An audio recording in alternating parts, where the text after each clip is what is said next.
जी तो अस्सलाम वालेकुम। उम्मीद है कि आप सब खैरियत से होंगे और सेहत और ईमान की बेहतरीन हालत में होंगे।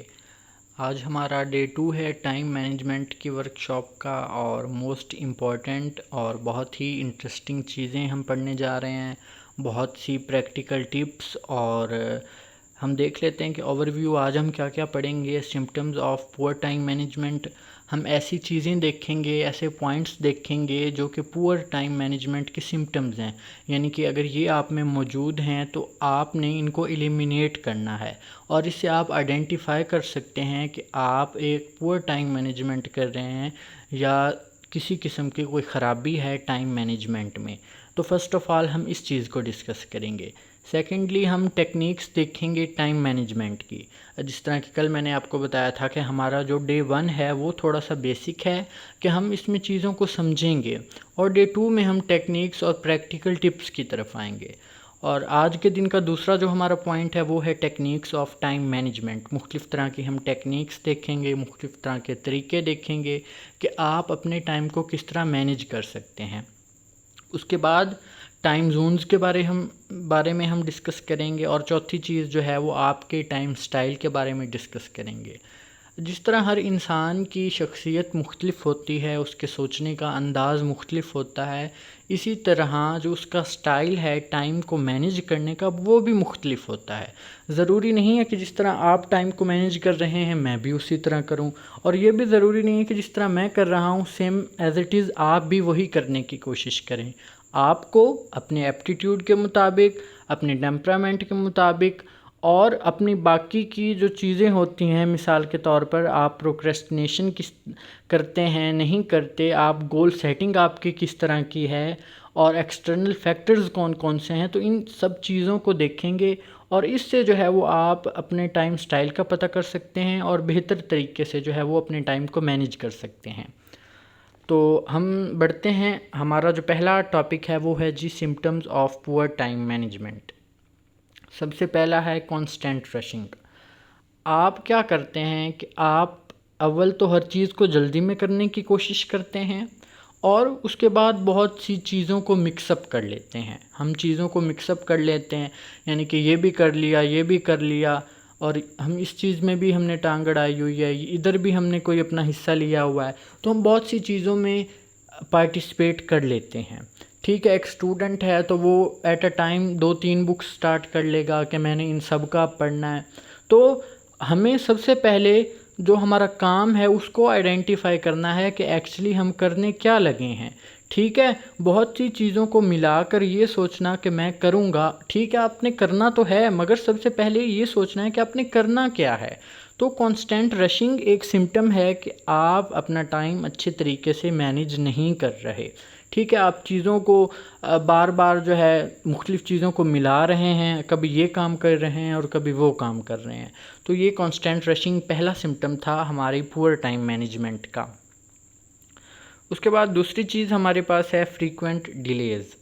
यानी कि एक तो होता है ना कि अगर आप आज मसरूफ़ हैं कोई ज़ाती वजह से, या कोई जो है वो ऐसी चीज़ आ जाती है जो जिसकी वजह से आप वाक़ईतन मसरूफ़ होते हैं, और इसमें जो है ना वो कोई बुराई नहीं है या ममानियत नहीं है। मगर अगर आप फ्रीक्वेंट डिलेज़ कर रहे हैं, यानी कि बिला वजह, कोई वजह नहीं है, आप चीज़ों को जो है वो कल के दिन पर डाल रहे हैं या कह रहे हैं कि थोड़े वक्त तक करूँगा, तो ये एक तो प्रोक्रेस्टिनेशन है। इसको हम लेक्चर नंबर 3 में जो है वो इन डिटेल डिस्कस करेंगे जब हम बैरियर्स टू टाइम मैनेजमेंट पढ़ेंगे। मगर ये सिम्टम है पुअर टाइम मैनेजमेंट का। तो आपने जो है वो है डिले चीज़ों को नहीं करना।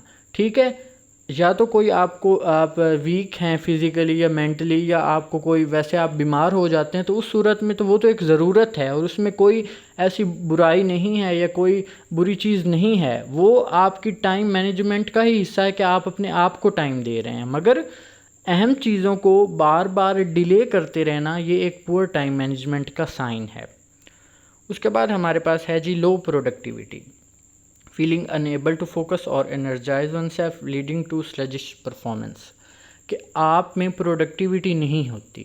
ठीक है, आप नई चीज़ें नहीं करना चाहते, आप क्रिएटिव नहीं रहना चाहते, आप नई चीज़ों के बारे में नहीं सोचते, और आप डल सा महसूस करते हैं, तो ये भी एक सिम्टम है कि आप टाइम को अच्छे तरीके से मैनेज नहीं कर पा रहे।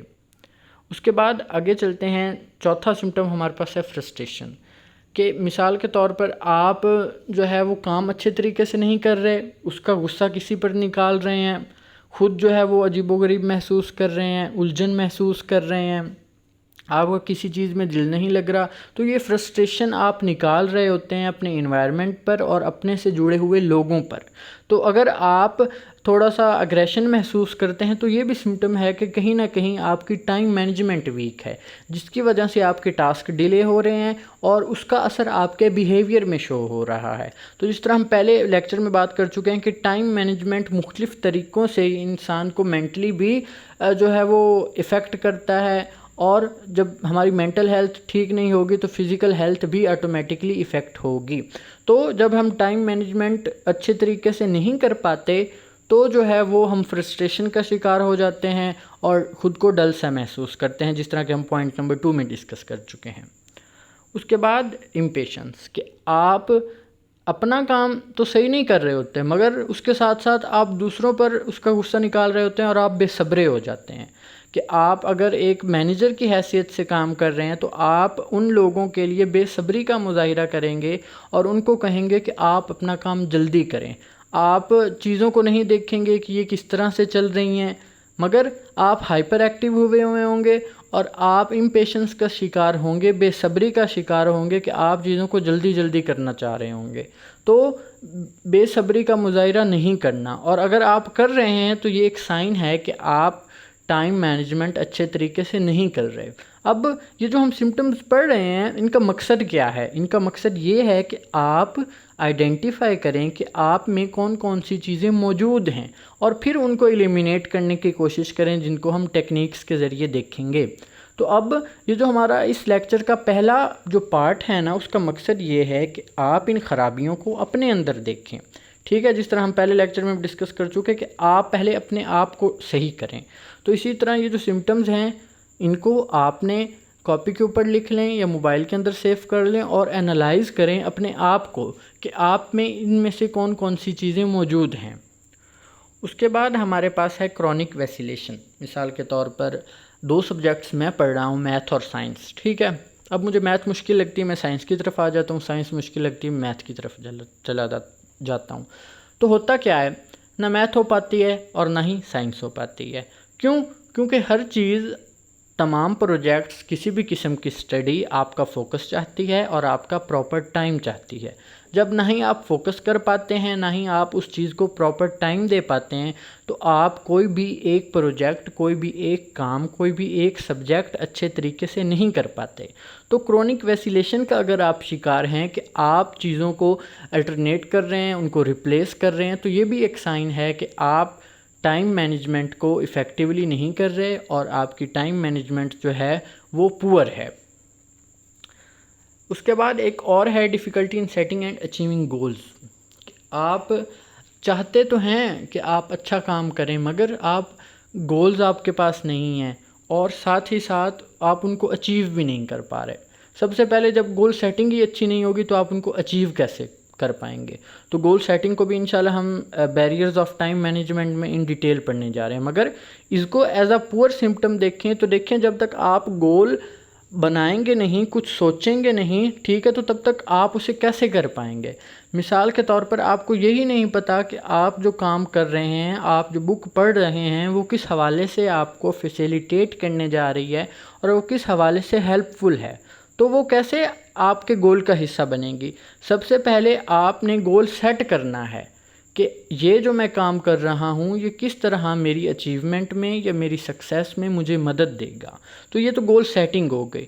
उसके बाद गोल सेटिंग के बाद टाइम मैनेजमेंट का पोर्शन है कि आपने गोल सेट करके टाइम को मैनेज करना है, तभी आप गोल अचीव कर पाएंगे। अब यहाँ पर 2 चीज़ें हैं, ना ही आप गोल सेट कर पा रहे हैं, आपको ये नहीं पता चल रहा कि आपने क्या करना है, आपने किस रास्ते की तरफ जाना है, कौन सी चीज़ें पहले करनी हैं, कौन सी बाद में करनी हैं, आपकी शॉर्ट टर्म्स गोल कौन से हैं, लॉन्ग टर्म गोल कौन से हैं, और इसमें आप कन्फ्यूजन का शिकार हो रहे हैं। ठीक है, और उसके बाद सेकंड चीज़ जो है वो ऑटोमेटिकली इफ़ेक्ट हो रही है कि आप उनको अचीव ही नहीं कर पा रहे। तो ये कुछ सिम्टम्स थे पुअर टाइम मैनेजमेंट के बारे में। आप इनको आइडेंटिफाई करें, अपने अंदर परखने की कोशिश करें कि कौन कौन सी चीज़ें आपके अंदर मौजूद हैं। उसके बाद हमारे इस लेक्चर का जो मोस्ट इम्पॉर्टेंट पार्ट है टाइम मैनेजमेंट की टेक्निक्स, कि हम ये तो अब हमने पढ़ लिया कि टाइम मैनेजमेंट क्या है, इसके सिम्टम्स क्या हैं, मिसकंसेप्शन क्या हैं, और भी बहुत सी चीज़ें हमने डिस्कस की। मगर जो सबसे ज़रूरी ये चीज़ है कि हम इसका अब सोल्यूशन कैसे करें। देखिए, किसी भी चीज़ के बारे में जान लेना काफ़ी नहीं है कि आपको पता है टाइम मैनेजमेंट क्या होती है, आप कुछ थ्योरेटिकल फाउंडेशन इस हवाले से डेवलप कर लेते हैं तो बहुत अच्छी बात हो गई। नहीं, जब तक इन वर्कशॉप्स का और वेबिनार का बेसिक मकसद ये है कि आप प्रैक्टिकली चीज़ों को इम्प्लीमेंट करें, आप अपनी रियल लाइफ में कुछ करने की कोशिश करें। तो अब हम पढ़ते हैं टाइम मैनेजमेंट की कुछ टेक्निक्स। बहुत सी टेक्निक्स हैं, मगर जो मोस्ट इम्पॉर्टेंट हैं और जो मेन टेक्निक्स हैं उनको जो है वो मैंने हाईलाइट किया हुआ है, और उनको हम जो है वो वन बाय वन करके डिस्कस करते हैं। सबसे पहले pomodoro technique most famous technique है टाइम मैनेजमेंट की। इससे क्या मुराद है कि आपने 25 मिनट काम करना है और 5 मिनट ब्रेक लेनी है। ठीक है, अब वो ब्रेक जो आपकी है ना, वो ये ना हो कि वो प्रोक्रेस्टिनेशन की तरफ लीड कर जाए और वो 5 मिनट की ब्रेक आपके आधे घंटे की हो जाए। इसके लिए आपने क्या करना है कि प्रॉपर आपने टाइमर लगाना है 25 मिनट काम करने का भी, और 5 मिनट जो है वो ब्रेक का भी टाइमर लगाना है, और साथ अलार्म भी लगाना है। ये चीज़ें बहुत इफ़ेक्ट करती हैं। आप अगर 25 मिनट आपके पास है ना, और आपने कोई सवाल याद करना है, आप जो है वो टाइमर जब लगाते हैं ना तो उसकी तरफ आप देखते हैं तो आपके जहन में होता है कि मेरे पास इतना टाइम है और इसमें मैंने ये काम करना है। आपके ब्रेन को बार बार कमांड्स जाती हैं कि ये काम जल्दी करना है, इतना एक स्पेसिफिक टाइम है। उसमें क्या होगा कि आप उसको करने की अच्छी से अच्छी कोशिश करेंगे। जब तक आपके पास डेडलाइन नहीं होगी तब तक आप वो काम नहीं कर सकते। तो प्रोमोडोरो टेक्निक मुख्तलिफ़ तरीक़ों से असरअंदाज होती है। एक तो ये कि आपको रेस्ट करने का टाइम मिल जाता है। दूसरी बात और मोस्ट इम्पॉर्टेंट बात यह है कि इससे एक टाइमलाइन सेट हो जाती है आपकी। उसके बाद टाइम लॉकिंग, जिसको हम पहले भी थोड़ा सा डिस्कस कर चुके हैं। टाइम लॉकिंग बहुत इम्पॉर्टेंट है और ये स्मार्ट गोल का भी हिस्सा है कि आप जो काम कर रहे हैं ना वो टाइम लॉकिंग काम हो। मिसाल के तौर पर अब बहुत से स्टूडेंट्स कहते हैं कि मैंने पढ़ना है, ठीक है, मगर वो ये नहीं कहते कि मैंने किस टाइम से लेकर किस टाइम पढ़ना है, कौन से सब्जेक्ट को किस टाइम करना है, किस काम को किस वक्त करना है और कितने वक्त तक करना है। तो ये बहुत ज़रूरी है कि आप टाइम की लिमिट्स और उसको लॉक करें कि मेरे पास इतना टाइम है, इस टाइम में मैंने ये एक्टिविटी करनी है। तो ये अब प्रैक्टिकल चीज़ें हैं, इनको आपका सुन लेना काफ़ी नहीं है, ठीक है। मैं ये नहीं कह रहा कि आप आज ही सारी टेक्निक्स अप्लाई कर दीजिएगा, नहीं, आप कोशिश तो कर सकते हैं ना कि आप आज एक टेक्निक अप्लाई करें, कल दूसरी करें, और इसी तरह फिर आपको दोबारा इन चीज़ों को जो है ना वो समझने की ज़रूरत नहीं पड़ेगी। आहिस्ता आहिस्ता चीज़ें आपके बिहेवियर में शामिल होती जाएंगी। तो टाइम लॉकिंग बहुत ज़रूरी है। Allocate specific time blocks for task in your schedule to ensure dedicate focus and avoid distraction. कि आपको पता होगा कि इस वक्त में मैंने ये काम करना है। इससे ये होगा कि आप डिस्ट्रैक्शन से दूर रहेंगे, मतलब कि आपको टाइम लॉकिंग का पता होगा कि मेरे पास सिर्फ इतना टाइम है, और फोकस होगा कि इस वक्त में मैंने सिर्फ़ और सिर्फ यही काम करना है। तो टाइम लॉकिंग बहुत इम्पॉर्टेंट है। उसके बाद स्प्लिट योर टास्क। देखें, कोई भी चीज़ है ना उसको आप एज अ होल अगर परसीव करते हैं ना तो वो काफ़ी मुश्किल है। मिसाल के तौर पर मैं आपको मिसाल दूँ तो बहुत से लोग कहते हैं कि हमने बड़ा आदमी बनना है। तो अब वो जो बड़ा आदमी उन्होंने बनना है वो उनको ये नहीं पता होता कि हमने बनना कैसे है, ठीक है। चीज़ों का प्रोसेस ही नहीं पता होता। प्रोसेस क्या है? ब्रेक डाउन है चीज़ों की, यानी कि एक चीज़ है ना उसका जो प्रोसेस है वो उसके सब पार्ट्स हैं। इसी तरह जो आपका टास्क है ना उसके आप सब पार्ट्स बनाएं कि ये जो काम है मेरा, इसको मैं कैसे अचीव कर सकता हूँ। अपने टास्क को जो है वो डिवाइड करें। बहुत सी चीज़ों आप मतलब कि ये नहीं है कि आप एक चीज़ को एज अ होल ही रखें और उसको उसी तरह करने की कोशिश करें। आप मंथली गोल बनाएं, वीकली गोल बनाएं, वीकली टास्क बनाएं और उसके बाद डेली के टास्क बनाएं। ठीक है, इसी तरह जब आप अपने टास्क को जो है वो छोटे छोटे गोल्स में करते हैं ना, तो वो आपके लिए कदरे आसान हो जाता है काम करना। Break large task into smaller manageable sub task to reduce overwhelm and track progress more effectively. और इसका एक फ़ायदा ये भी होगा कि आपको पता चलेगा कि आपकी जो प्रोग्रेस है वो किस तरह जा रही है।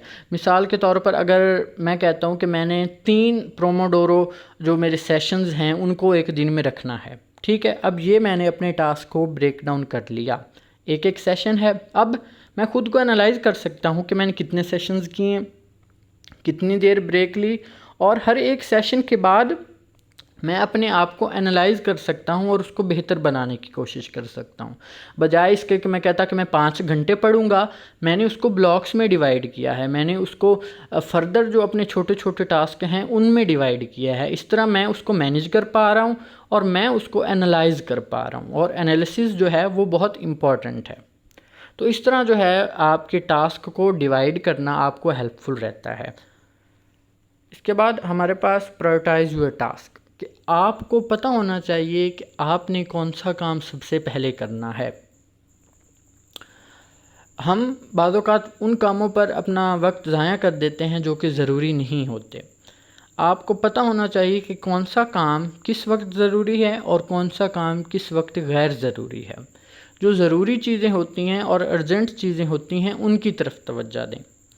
और इस तरह ये होता है कि आप जब उस काम को अपने टाइम पर कर लेते हैं ना, तो बाद के मसाइल से आप बच जाते हैं। Identify and focus on high impact task first to maximize efficiency. और ये होता है कि आप मतलब किस टाइम प्रोडक्टिव हैं उस टाइम वो टास्क रखें जो मुश्किल है, और इस तरह आपकी प्रोडक्टिविटी भी सही तरह इस्तेमाल होगी। आपकी जो प्रायोरिटाइज़ आप टास्क को कर रहे हैं वो भी आप अच्छे तरीके से कर सकेंगे कि मुश्किल काम भी हो गया, आपने जिस चीज़ को प्रायोरिटाइज़ किया था वो भी हो गई, और आपकी टाइम मैनेजमेंट भी अच्छी हो गई। तो आपने आइडेंटिफाई करना है कि कौन सी चीज़, कौन सा काम, कौन सा प्रोजेक्ट आपके लिए इस वक्त ज़रूरी है। तो उस चीज़ को सबसे पहले करने की कोशिश करें और लिस्ट बनाएं कि ये काम पहले है, ये उसके बाद और ये उसके बाद। उसके बाद 80-20 रूल है, ये बहुत ज़रूरी है। मिसाल के तौर पर देखें स्लाइड्स के ऊपर कि एक चीज़ है वो 80% एफ़र्ट है और वो रिज़ल्ट आपको सिर्फ़ और सिर्फ 20% दे रही है, और उसके बाद दूसरी तरफ हमारे पास 20% एफ़र्ट है और रिज़ल्ट 80% है। कि कहीं ना कहीं आप एफ़र्ट जो है वो ज़्यादा कर रहे होते हैं मगर रिज़ल्ट आपको बहुत कम मिल रहा होता है, और कहीं ना कहीं आपको रिज़ल्ट ज़्यादा मिल रहा होता है और एफ़र्ट आप कम कर रहे होते हैं। कॉन्सनट्रेट ऑन 20% और efforts that yield 80% of result, कि आपने वो काम पहले करने हैं कि थोड़ी एफ़र्ट्स के साथ आपके पास बड़ा मार्जिन आ जाए। ये नहीं कि आप मिसाल के तौर पर 80% काम अपना 80% टाइम उस चीज़ पर लगा दें और सिर्फ आपको 20% हासिल हो। नहीं, आपने टाइम जो है वो चाहे 20% लगाएं, ठीक है, और रिज़ल्ट आपके पास जो है ना वो 80% वाला आए, या वो 20% चीज़ें पहले करें जो कि 80% इम्पैक्ट करती हैं। इसको हम दोनों तरीक़ों से देख सकते हैं। एक तो देख सकते हैं टाइम के हवाले से कि कौन सा टाइम किस तरह आपकी सक्सेस को जो है ना वो मॉडिफाई कर रहा है, और एक तो चीज़ों के हवाले से भी देख सकते हैं कि 80% वाली चीज़ें सिर्फ़ और सिर्फ 20% हैं, और 20% वाली चीज़ें जो हैं वो 80% आपकी सक्सेस की तरफ लीड कर रही हैं। तो ये दोनों नज़रियात को मद्देनज़र रखें, उन चीज़ों पर फोकस करें जो कि कम वक्त में आपको ज़्यादा दें, और उन टास्क पर फोकस करें जो कि कम वक्त में आपकी सक्सेस की तरफ ज़्यादा लीड कर रहे हों। यानी कि जो मुश्किल काम है वो थोड़ा है मगर वो जो मुश्किल काम है ना वो आपको बहुत बड़ा महसूस हो रहा है, तो आपने अगर उसको पहले कर लिया है ना तो वो समझो कि आपका 80% काम आज का हो चुका है। तो ये कुछ टेक्निक्स थी टाइम मैनेजमेंट के हवाले से। उसके बाद और भी बहुत सी टेक्निक्स हैं। आप डिस्ट्रैक्शंस से दूर रहें, ठीक है। आप जो है वो मोबाइल फ़ोन को साइलेंट पर लगा के रखें जब आप पढ़ने बैठें। और भी बहुत सी टेक्निक्स हैं। आप अपने टेम्परामेंट के मुताबिक अपनी प्रॉब्लम्स को आइडेंटिफाई करें कि जब मैं पढ़ने बैठता हूँ कौन सी ऐसी चीज़ें हैं जो कि इफ़ेक्ट करती हैं मेरे पढ़ने को। जब मैं कोई काम कर रहा हूँ तब कौन से ऐसे फैक्टर्स हैं जो कि इफ़ेक्ट कर रहे होते हैं मुझे, तो उनको एलिमिनेट करने की कोशिश करें। तो तो ये कुछ प्रैक्टिकल टिप्स थी, इनको आप आहिस्ता आहिस्ता अप्लाई करने की कोशिश करें और इंशाल्लाह टाइम मैनेजमेंट जो है वो आपकी बेहतर से बेहतरीन होती जाएगी। उसके बाद हम टाइम जोन्स देखते हैं। टाइम जोन कुछ इस तरह मैं आपको बताऊंगा कि ये सीरीज़ है एक्शंस की और कुछ कामों की सीरीज़ है। ये आपने एक काम से एक जोन से निकलना है और दूसरे की तरफ जाना है। तो ये आहिस्ता आहिस्ता जो है ना वो आप बेटर टाइम मैनेजमेंट की तरफ जाएंगे अगर आप इन टाइम जोन्स को समझ जाएं। तो सबसे पहला जोन हमारे पास है विजन एंड गोल। बहुत से लोग, जिस तरह हम पहले भी डिस्कस कर चुके हैं, कि उन्हें बड़ा आदमी बनना होता है और मगर उन्हें ये नहीं पता होता कि उन्होंने क्या चीज़ में, किस चीज़ में स्पेसिफिकेशन हासिल करनी है या किस तरह वो अपने गोल को अचीव करेंगे। उनके पास विजन नहीं होता। अब बड़ा आदमी बनना एक विजन नहीं है मेरे ख्याल में, जब तक आप उसे मज़ीद क्लैरिफाई नहीं करते कि आपने किस फील्ड में, किस टाइप में, किस तरह से आपने ख़ुद को इम्प्रूव करना है। ठीक है, एक क्लियर कट आपके पास जो है ना वो नज़रिया हो अपने मुताबिक, अपने गोल का, अपने विजन का। ठीक है, वो एक क्लियर फॉर्मेट हो, कोई चीज़ बोझल ना हो। ठीक है, कोई चीज़ अनक्लियर ना हो। सब चीज़ें सबसे पहले क्लियर होनी चाहिए कि आपका गोल क्या है। उसके बाद प्लान्स। सिर्फ गोल्स बनाना इम्पॉर्टेंट नहीं है। ठीक है, सिर्फ एक नज़रिया रखना इम्पॉर्टेंट नहीं है, सोच बहुत ज़्यादा ज़रूरी है। ये दोनों चीज़ें आपस में इंटरलिंक करती हैं, प्लान्स और गोल्स। इनको भी हम डिस्कस करते हैं। अब आपने प्लान तो बना लिया है, आपके पास एक नज़रिया भी है, सॉरी आपने गोल डिसाइड कर लिया और आपके पास एक नज़रिया भी है, मगर आपके पास प्लान नहीं है। आपके पास कोई फॉर्मेट नहीं है जिसके ऊपर आप चल सकें, आपके पास कोई रास्ता नहीं है जिसके ऊपर आप चल सकें। तो विजन एक स्टार्टिंग पॉइंट है, मगर जो ब्रिज है ना सक्सेस और हमारे दरमियान, वो प्लान्स हैं बेसिकली, कि आप चीज़ों को अच्छी तरीके से प्लान करें। जितनी अच्छी आपकी प्लानिंग होगी उतना अच्छा जो है वो आपका रिज़ल्ट होगा। तो विजन के बाद एक टाइम जोन है जिसको हम प्लानिंग कहते हैं। आपने सबसे पहले विजन और गोल सेट करना है, उसके बाद आपने प्लानिंग की तरफ आना है। सेल्फ ऑर्गेनाइज्ड देखें, मैं एक स्टूडेंट हूँ। अब मेरा विजन है कि मैंने एग्ज़ाम्स में अच्छे मार्क्स लेने हैं। ठीक है, गोल है एक। अब प्लानिंग मैंने बनाई है कि मैं डेली इतना इतना टाइम पढ़ूँगा। ठीक है, और इस तरह से मैं चीज़ों को लेकर चलूँगा, टेस्ट सीरीज़ करूँगा या व्हाटएवर जो भी है। उसके बाद अब सेल्फ़ ऑर्गेनाइजेशन से ये मुराद है, या सेल्फ़ ऑर्गेनाइज्ड होने से ये मुराद है कि मैं अपने रिसोर्सेज को जमा करूँ। मुझे पहले से मौजूद हो कि ड्यूरिंग स्टडी कौन सी चीज़ें मेरे लिए ज़रूरी हैं। ठीक है, अपने आप को ऑर्गेनाइज़ करूँ, अपने आप को जानने की कोशिश करूँ। ठीक है, सेल्फ़ ऑर्गेनाइजेशन बहुत इंपॉर्टेंट है। यानी कि आपके पास देखें प्लान भी है, गोल भी है, मगर जब आप कोई काम करने बैठ रहे हैं, आपके पास चीज़ें ही नहीं हैं, आपके पास रिसोर्सेज ही नहीं हैं, तो फिर वो आपका गोल भी मतलब कि किसी खाते में नहीं पड़ेगा और ना ही आपका प्लानिंग भी आपके कोई काम नहीं आएगी जब तक आप सेल्फ़ ऑर्गेनाइज्ड नहीं हैं। ठीक है, तो सेल्फ़ ऑर्गेनाइज होना बहुत ज़रूरी है।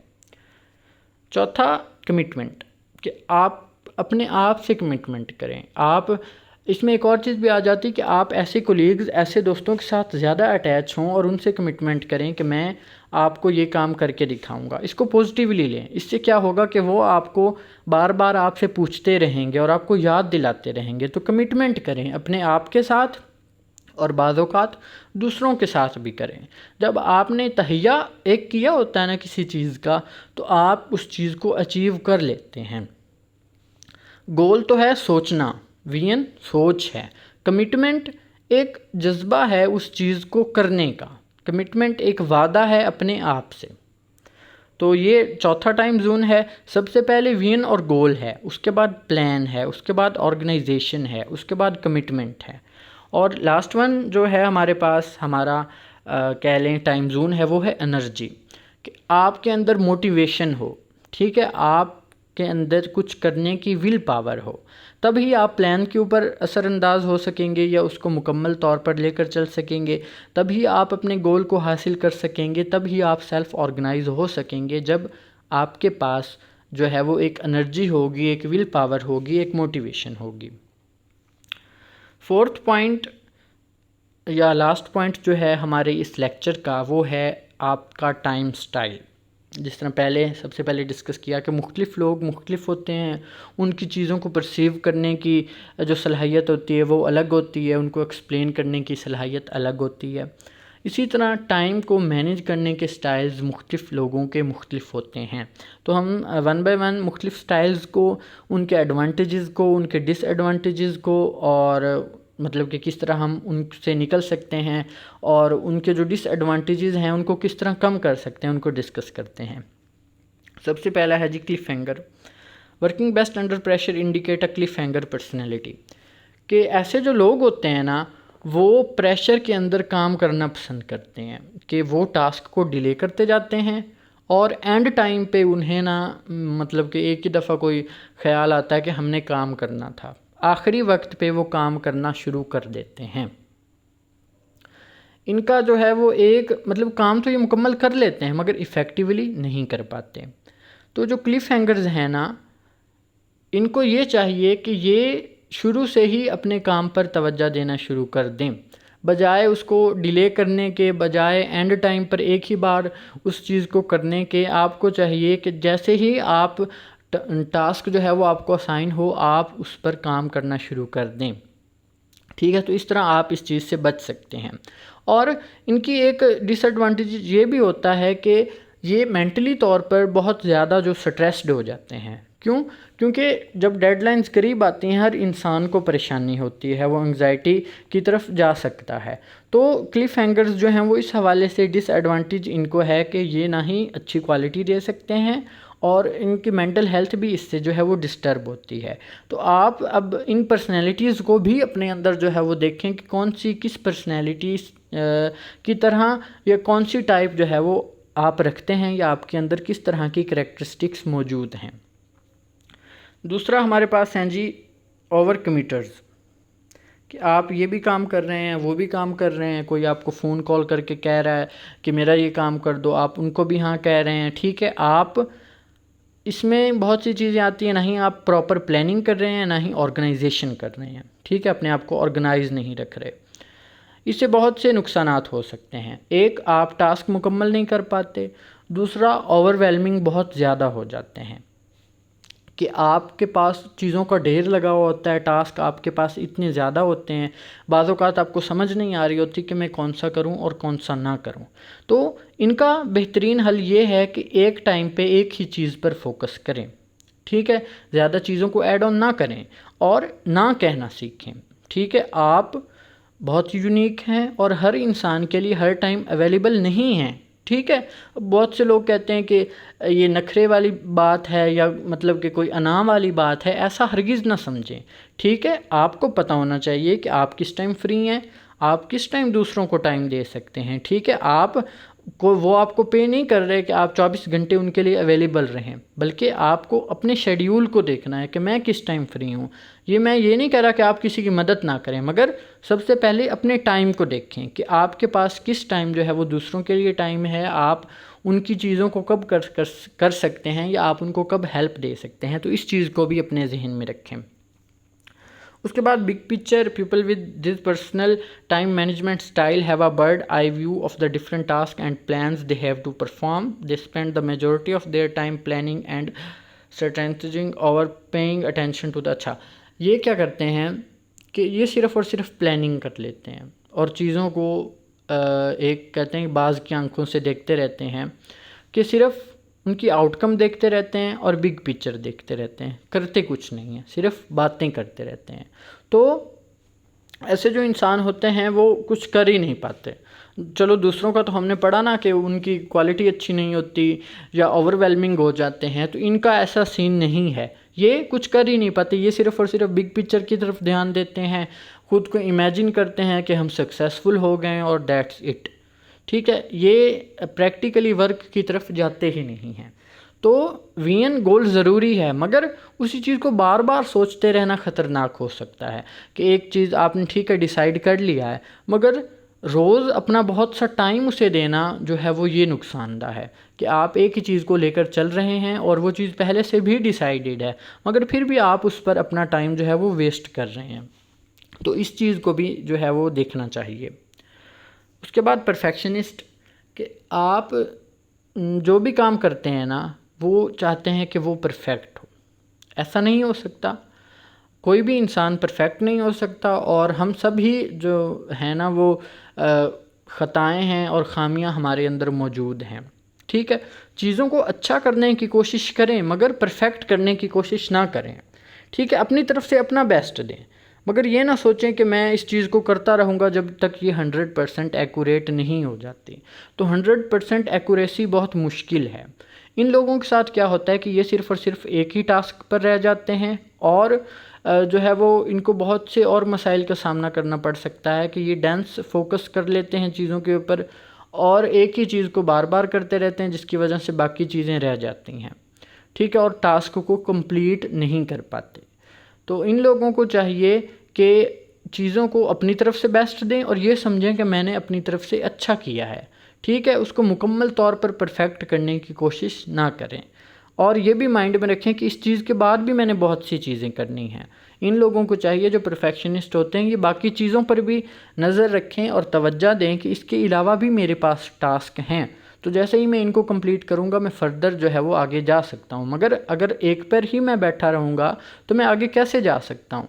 तो जो परफेक्शनिस्ट होते हैं, इनकी कुछ चीज़ें जो हैं वो मैंने आपके साथ बयान की। उसके बाद हाइपर फोकस पर्सन, कि बहुत से लोग एक ही चीज़ को पकड़ते हैं, ठीक है, और उसके अंदर इस तरह खो जाते हैं कि उनको बाकी चीज़ों की परवाह नहीं रहती और वो उनकी तरफ तवज्जो नहीं दे पाते। ठीक है, चीज़ों को उतनी ही जो है ना उतना ही फोकस दें, या उतना ही इंटरेस्ट दें, या उतनी ही अहमियत दें जितनी वो डिज़र्व करते हैं। ठीक है, और एक टास्क को मतलब कि एक मीडियोकर टाइप ही लेकर चलें। आपको हाइपर फोकस होने की ज़रूरत नहीं है। चीज़ों को अच्छा करने की कोशिश करें मगर हाइपर फोकस ना हो। इससे वही कि आप बहुत ये प्रोसेस टाइम कंज्यूमिंग होता है, जिससे आपके बाकी टास्क जो हैं वो रह जाते हैं। तो ये कुछ चीज़ें हमने डिस्कस की आज के दिन में। कुछ जो है वो हमने आपके पुअर टाइम मैनेजमेंट के सिम्टम्स डिस्कस किए, उसके बाद जो हमने कुछ टेक्निक्स डिस्कस की, और साथ ही साथ हमने टाइम स्टाइल्स को डिस्कस किया, टाइम जोन्स को डिस्कस किया। तो ये हमारा आज का मुख्तसर सा लेक्चर था टाइम मैनेजमेंट के हवाले से। और एक और बात कि आप कमेंट सेक्शन में क्वेश्चंस लिख दें, और इंशाल्लाह कल की वीडियो में हम तमाम के तमाम क्वेश्चंस को मैं कोशिश करूँगा कि उनका आंसर भी कर दूं, क्योंकि ये लाइव सेशन नहीं है और क्वेश्चन आंसरिंग भी बहुत ज़रूरी है। ठीक है, आपके पास आप अपना कोई भी प्रॉब्लम डिफ़ाइन करें और मैं अपनी अक्ल के मुताबिक जो है वो नाकिस अक्ल के मुताबिक उसका जवाब देने की कोशिश करूँगा। तो कमेंट सेक्शन में जो है वो लाजमन अपना जो है वो क्वेश्चन वो टाइप कर दें, और इंशाल्लाह कल की वीडियो में हम उसे शामिल करने की कोशिश करेंगे। और at the end, thank you so much for listening me, for having me here. और मिस अरीबा सरवर का बहुत ज़्यादा शुक्रिया कि उन्होंने मुझे ये मौका दिया कि मैं आप सब तक अपना जो है वो नॉलेज इस हवाले से पहुंचा सकूं। और इंशाल्लाह कल हमारा टाइम मैनेजमेंट का डे 3 और लास्ट डे होगा। कल हम पढ़ेंगे बैरियर्स टू टाइम मैनेजमेंट, और कुछ इफ़ेक्टिव टेक्निक्स या इफ़ेक्टिव बातें मज़ीद डिस्कस करेंगे। और इंशाल्लाह कल का लेक्चर भी मैं कोशिश करूँगा कि मज़ीद डिटेल्ड हो, और बहुत सी नई चीज़ें जो हैं वो आपको सीखने की मौका मिले। कल के लेक्चर की ख़ास बात ये होगी कि हमने एक दो चीज़ों पर बहुत अच्छे तरीके से फोकस करना है। एक, प्रोक्रेस्टिनेशन, जो कि सबसे बड़ा मसला है टाइम मैनेजमेंट का। आप गोल बना लेते हैं, आपके पास विजन होता है, मगर आप छोड़ देते हैं काम करना। तो उस चीज़ को कल हम डिस्कस करने जा रहे हैं, और साथ ही साथ हम गोल सेटिंग को भी डिस्कस करने जा रहे हैं। और भी बहुत से बैरियर्स आते हैं टाइम मैनेजमेंट में, उनको भी हम इंशाल्लाह कल डिस्कस करेंगे। तो आज के लिए सिर्फ इतना ही। इंशाल्लाह कल मिलते हैं अगले लेक्चर में नई उम्मीदों के साथ और नए टॉपिक्स के साथ। खुदा हाफिज़।